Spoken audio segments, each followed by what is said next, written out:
Just when you may have thought the Celtics were going to run it back and do nothing, they do not, and they will be moving Marcus Smart. It is Marcus Smart who ends up being the odd man out, and we'll find out whether they're done or not, or whether there is more to come, and you can talk about that all day long here on Boston Sports Original WEEI.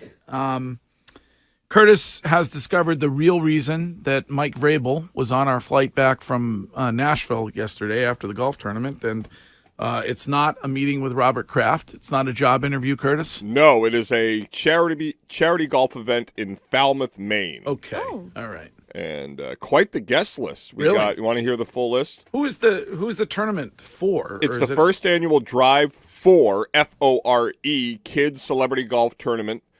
For Barbara Bush. Oh, okay. Wow. Interesting, 2 Bruins goaltenders, one Tuukka Yes. and another the Swayhay kid, Jonathan Swayman. Excellent. Okay. I am jacked for this. Vinny Del Negro, Springfield Zone. All right. Micah Ruzioni, Marshall Falk, BC Courtney, Doug Flutie. Nice.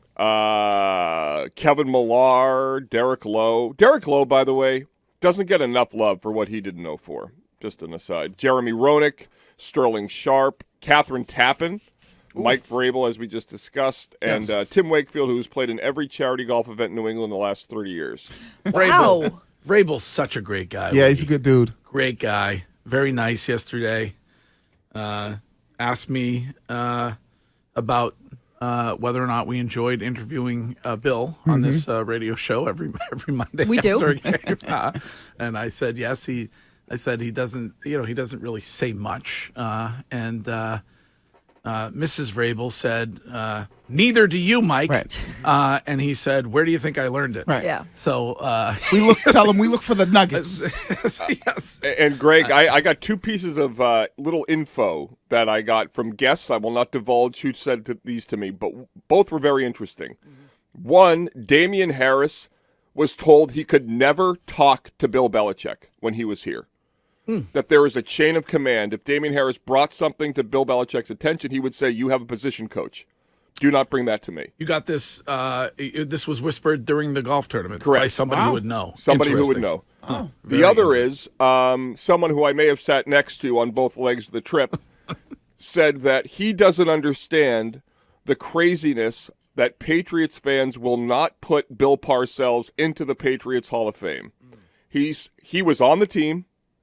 He said the players didn't even realize it, that he was talking to the Jets, and the players didn't care. They lost, the Packers won, and that they were all surprised at the animus directed at Bill Parcells from the owner and the fans in the aftermath of that. It is wild to me that he is not in the Patriots Hall of Fame. And I know, Believe me, Vrabel, I agree with you. we're just talking about Vrabel. Vrabel gets the nod this season and should get it. Yep.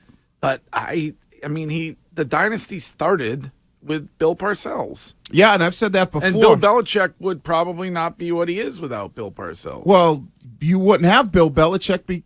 Kraft wouldn't have met Bill Belichick when Parcells was here if it wasn't for Bill Parcells. And I've said that all the time. I had the, obviously fortunate pleasure to play for both of them, so I understand, both of them and kind of who they are as coaches. And, as a Pats fan, I remember the Bill Parcells era. The fact that, he wasn't here for a long time, but the fact that he's not looked at or he's not viewed, really, is it still so much?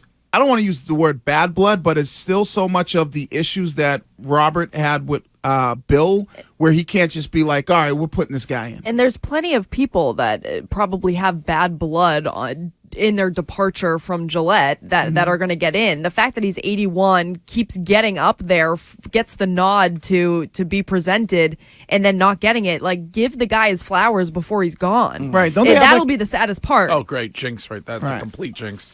Don't they have like a complete jinx scenario right there? No, Courtney. he's in good Stop health. Talking. Okay. A senior committee where they don't need fan votes? Greg's right there. Because isn't like Robert Kraft put Dante Scarnecchia in, right? So you could do that, right? So Make that's kind of what you should do. This is Mike from Connecticut. Good morning, Mike. Good morning, everybody. So listen, about this Marcus Smart trade, to go back to when Danny Ainge was here, he said his biggest regret as GM was not re-signing Tony Allen. when Tony Allen was up for free agency after the 2010 finals. I think Brad's going to look back and kind of have a similar feeling about Marcus Smart here, because this guy he epitomized everything what it meant to be a Celtic, not only in the new age, but the old school way. He was the kind of guy that everybody loved, the fact that Marcus Smart went out there and just played hard. The one thing Boston fans love is guys that go out there and give everything they have. He wasn't the greatest player on the planet. I mean, he had his flaws as a basketball player, but you lose your heart and soul of this team, I think it's going to come back to bite these guys in the behind. Because Wiggy, you and I agree. I've been saying this all morning. Wiggy could not disagree more. He thinks Marcus Smart was the problem. You got rid of the problem on this team. That's how Wiggy looks at it. That's how Curtis looks at it. Courtney. Look, I don't think he was the greatest player on the planet. However, when you have somebody that loves being here, this is the thing. You have to have guys that want to be here, and you have to have guys that want to play basketball the right way. Everybody can't be a Tatum. Everybody can't be a Brown. You have to have somebody that buys into his role. And Marcus Smart was the epitome of buying into his role. Every now and then he would take a shot that had you shaking his head. Every now and then. Right. Did you ever watch him play? He never bought into his role, Mike. Come on. Yes, he did. No, he didn't. It used to be. Smart was the best defensive guard in the NBA. I know, defensive player of the year. We got it. He recognized that. All right, and you don't just give up on something like that. He was here for 9 years. 9. Yes, he didn't die. He didn't win anything. Like, we're acting like this guy is Troy Brown. He was a better basketball player than Troy Brown was a football player. That is absolute blasphemy. Knock it off. Knock it Marcus off. Smart loved one thing more than anything else: himself. The guy who got the Marcus best out of Smart. him was Ime. Once they moved on from Ime, then you had an issue with Marcus, because there wasn't another coach that could get him to, because Marcus, it was about him buying in. When he bought in and he said, okay, I am a defensive player and I'm a guy that I'm not the greatest facilitator, but if I, work on it, I'm solid at it. That's what he should have bought into, but he didn't. He thought he was on the same level as Tatum and Brown. He also, if he bought in when Ime was here, so did Jason and Jalen. And I think at times this season, Marcus Smart felt like he needed to step in the void that the two of them were leaving. Okay. He did, but there were so many times throughout the season and during the postseason where he was the reason that we had a failure. And I think there are a lot of fans that feel the same way Mike does, but they're getting their emotions mixed into it between his play on the court, hustle. his hustle, and then what he did in the community. Yeah, and Marcus, what is wrong with wanting somebody who plays for this basketball team to look like they want to win and to hustle? What's wrong with that? But when the not buying in or feeling like you're on the same level as the other superstars becomes a bigger issue than your hustle, then I think that's a problem, right? How can two guys, or Tatum and Brown, or Tatum, how can they lead in the way that maybe they got to learn to be leaders when there's a guy who's constantly there who is just so overbearing when it comes to leadership? Now, several texters are saying he did the exact opposite of buying in. He was a player who never bought in, so they tend to agree with you and Curtis. The only time he bought in was when Ime got him to buy in. That's what I was trying. That's what I was trying to say, is that people are getting it confused with how he was in the community, the things that he did in Boston, the fact that he wanted to be here. They're taking that and running with it, and that's why a lot of people are upset that he's gone. And his hustle. Of course, his hustle, but the buying into his role never happened. I'm just worried that Tatum doesn't have it in him to be able to step into that leadership void. Yeah.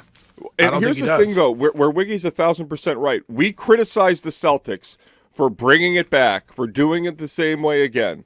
Give them credit for saying that this is the key phrase has been championship driven. This is a championship driven move. And I'm sorry, but the people that cover the team tweeting that they're going to cry when Marcus Smart returns, get a hold of yourself. The guy won nothing here. Who's tweeting that? At Stool Greeny, Dan Greenberg, quote tweeting a tweet from Ian saying, Marcus Smart's first game back is going to be insane. Dan Greenberg quote tweets it. No doubt I cry during the tribute video. John Anik great guy. I used to work with him at 1510 The Zone. Now he's one of the MMA broadcasters for the UFC. Said, "Thank you, Marcus Smart. You gave so much of yourself to the city and the Celtics franchise over the last 9 years. My daughter is upset. Memphis is getting a real leader and a player whom I have absolutely loved rooting for. All the best, 36. It's like, Well, I get it. I'm a Brady honk. He won 6 Super Bowls. Marcus Smart won Defensive Player of the Year and a lot of Tommy points. Great. Good job. You maximized your career. Great draft pick, Danny Ainge. You played your butt off here. Good luck in Memphis. It's not something to cry about. But contrast that with Jaylen Brown. Does Jaylen Brown appear to you to be a guy who wants to be here? No. No. I mean, he doesn't like the city, I don't think. I think he feels disrespected, I wouldn't want to be on a team where I think that they're behind closed doors, right, saying one thing and behind closed doors doing something else. Right. I think hopefully now he'll feel better about the situation, that he wasn't the one to go, and maybe we could see a different Jaylen Brown next season. He has every right to feel Jaylen Brown the way he feels and not wanting to be here. I get it from the way that they treated him. And Marcus Smart, give him credit, right? He was a great player in the sense of what he did, right? Defensive player, hustled, took charges. He was one of those guys on your team. He was that guy, and he had a really good career when he was here. The only problem is, and I blame the Celtics for this, they ultimately gave him too much power in his mind. Yep, they created a monster. Right, so if they would have kind of reeled him in as a leader and not always said, oh, he's the heartbeat, he's this, he's that, then maybe he doesn't get to that point where he's so vocal. So the unfinished business was moving Marcus Smart out of here? Is that what that was? Was that the unfinished business? Well, now you're going to find out, right? Isn't this Nice similar t-shirt. Isn't this similar to Mac Jones? You'll find out whether or not Tatum can really, if he can lead the way he wants to lead now and not have to worry about Marcus Smart breathing down his neck. Yeah.